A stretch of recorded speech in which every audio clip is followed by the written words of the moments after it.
वासेपुर नाम के गांव में माधुरी अपने परिवार के साथ रहती थी। माधुरी बहुत ही शांत और मददगार थी।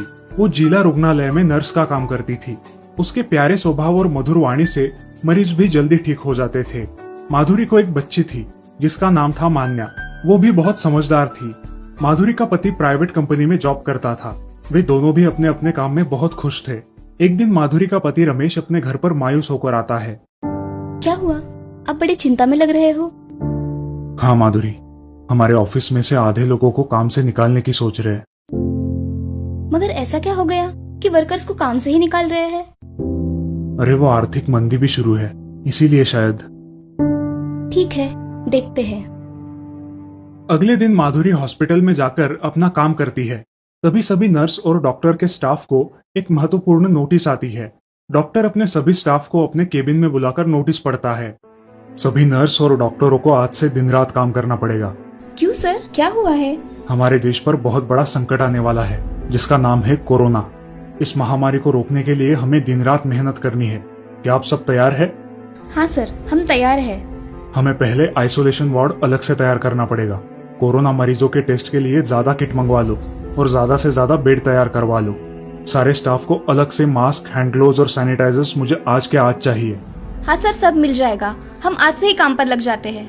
ठीक है, हमें हमारा भी उतना ही ख्याल रखना होगा क्योंकि ये महामारी छूने से फैलती है।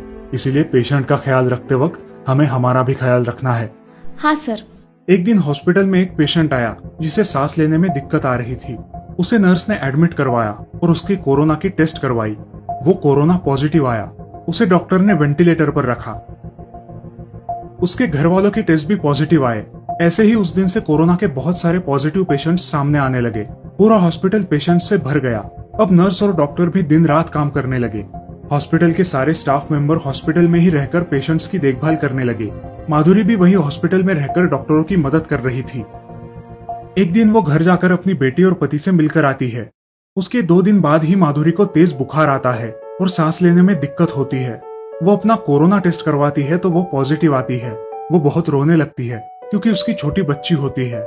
उसे अलग से क्वारंटाइन किया जाता है और उस पर इलाज शुरू होता है। रमेश, अभी मान्या का ख्याल तुम्हें ही रखना होगा। मैं आज से घर नहीं आऊंगी। माधुरी, मेरी बात सुनो। क्या हुआ? तुम रो क्यों रही हो? मेरा कोरोना का रिपोर्ट पॉजिटिव आया है। अब मैं क्या करूं रमेश? मुझे तो कुछ समझ नहीं आ रहा। कोई चिंता मत करो, तुम जल्दी ठीक हो जाओगी। तुम यहाँ की चिंता मत करो, मैं सब संभाल लूंगा यहाँ पर। तुम अपना ख्याल रखो। पापा, मम्मी कहाँ पर है? मम्मी कब आएंगी? आएगी बेटा, मम्मी जल्द ही घर आएगी। रमेश भी सोच में डूब जाता है कि क्या किया जाए। वो अपनी बेटी को वीडियो कॉल पर उसकी माँ से बात करवाता है और 10 दिन निकल जाते हैं। उसकी बेटी 11वें दिन उसकी माँ को मिलने के लिए बहुत जिद करती है। वो सुनती भी नहीं और खाना भी नहीं खाती। तब रमेश उसे गाड़ी पे बिठा के हॉस्पिटल से बहुत दूर खड़ा रहता है। दोनों मुंह पर मास्क पहने होते हैं। तब रमेश माधुरी को फोन करके बाहर बुलाता है। माधुरी दौड़ी दौड़ी बाहर आती है। माँ और बेटी एक दूसरे को देखकर भावुक हो जाती है। रमेश मान्या को पकड़ कर रखता है। मान्या माँ के पास जाने के लिए बहुत झटपटाती है मगर रमेश उसे जाने नहीं देता। वो दृश्य देखकर सभी लोग दुखी हो जाते हैं और माधुरी अपनी विवशता पर रो पड़ती है। और 6 दिनों के बाद माधुरी के रिपोर्ट्स निगेटिव आते हैं। वो भगवान से धन्यवाद करती है और एम्बुलेंस में बैठकर घर जाने के लिए निकलती है। घर आते ही उसके स्वागत में पूरी सोसाइटी फूल लेकर खड़ी रहती है। उसकी बेटी मान्या उसका बेसब्री से इंतजार कर रही थी।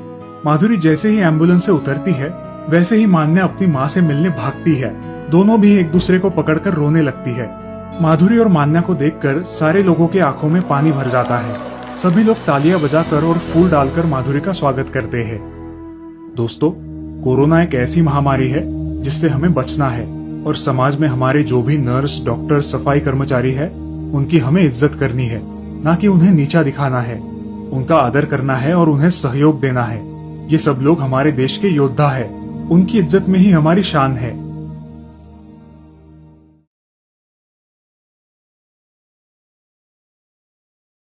किरण ने अपनी कॉलेज की पढ़ाई पूरी की थी लेकिन वो अपने आप से बहुत नाराज रहता था। उसे ऐसा लगता था कि वो दुनिया का सबसे बदकिस्मत इंसान है। उसकी जिंदगी में कुछ भी सही नहीं हो रहा और उससे बस गलतियां ही गलतियां होती रहती है। एक दिन उर्मी ने देखा कि ऐसे ही बेचैनी में आकर किरण बहुत सारी नोटबुक पर कलम घसीटी करके उन्हें खराब कर रहा है। किरण, ये लो और एक नोटबुक। किरण अचरज से उर्मी को देखता है। हाँ, इसे भी खराब करो, शायद तुम्हें तसल्ली मिले। उर्मी की बात सुन के किरण चिढ़ जाता है। ये क्या है दीदी, मैं यहाँ टेंशन में हूँ और आप मजाक कर रही है। उर्मी किरण के पास जाती है और उसे प्यार से समझाने की कोशिश करती है। किरण, अपनी गलतियों से सीखो और आगे बढ़ो। हाँ दीदी, मैं कोशिश तो करता हूँ, लेकिन बार बार मुझे मेरी पुरानी गलतियाँ याद आती है और फिर मेरा मन उठ जाता है। इट्स ओके, कल अच्छे से इंटरव्यू देना, पिछली गलतियां मत दोहराना। देखना, ये जॉब तुम्हें ही मिलेगी। चलो अब सो जाओ, गुड नाइट। किरण ने अपने जिंदगी में बहुत गलतियां की थी, जैसे गलत दोस्त चुनना, गलत लोगों के बहकावे में आकर खुद का नुकसान कर लेना, गलत करियर चुनना। दूसरे दिन किरण अपनी स्वर्गवासी माता पिता की तस्वीर को प्रणाम करके नए जॉब इंटरव्यू के लिए निकलता है। तभी उर्मी दही शक्कर लेके वहां आती है। किरण, लो दही शक्कर। थैंक यू दीदी। All the best, good news लेके घर आना। पता नहीं ये बैड लक मेरा कब साथ छोड़ेगा। लाइफ में सब गलत हो रहा है। काश मैंने पिताजी की बात मान ली होती और कॉमर्स के बजाय इंजीनियरिंग लिया होता, आज मेरा करियर बन जाता। किरण को सोच में खोया देख उर्मी उसके कंधे पे थपथपाती है। क्या हुआ, कहाँ खो गए? दीदी, उस जेलसी राजू की बात मानकर मैंने कॉमर्स लिया और खुद का कितना बड़ा नुकसान कर लिया ना।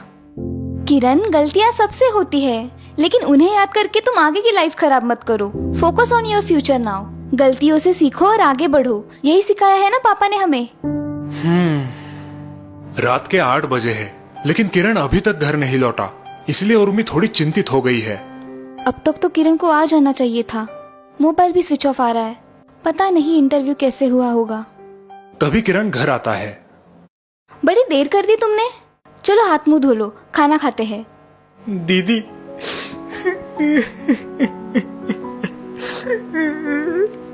किरण अपने आप को कंट्रोल नहीं कर पाता और रो पड़ता है।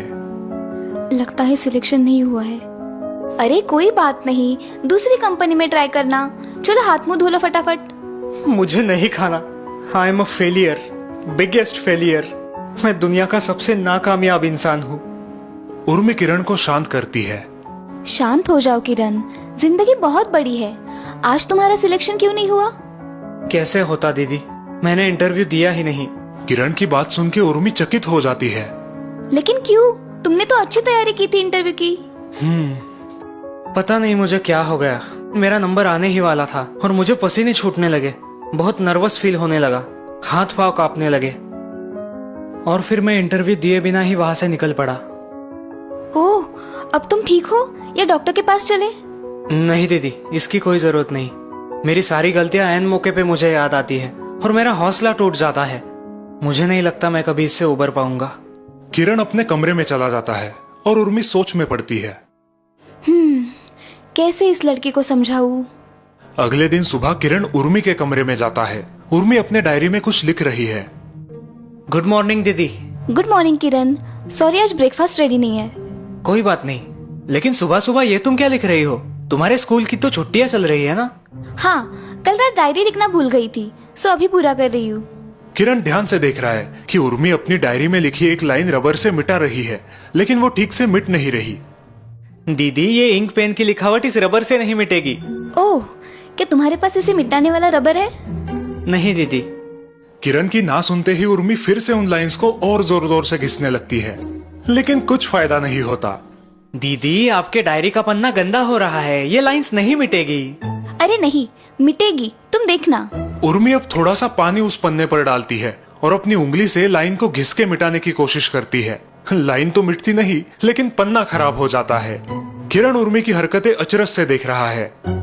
उफ, ये लाइंस कितनी जिद्दी है, इतनी कोशिश करने के बावजूद भी नहीं मिट रही। दीदी, आप खामखा परेशान हो रही हो। अब अगर आपने इस पन्ने को और ज्यादा घिसा तो वो फट जाएगा। हाँ पता है, लेकिन मुझे इन अनचाही लाइन से छुटकारा चाहिए। मैं आपको इस अनचाही लाइन से छुटकारा पाने का एक आसान तरीका बताऊं? हाँ हाँ, क्यों नहीं। किरण एक पेन से उन अनचाही लाइंस के ऊपर सीधी लाइन खींचता है। बस हो गया। इन लाइंस पर मैंने काट मार दी है, यानी कैंसिल की है।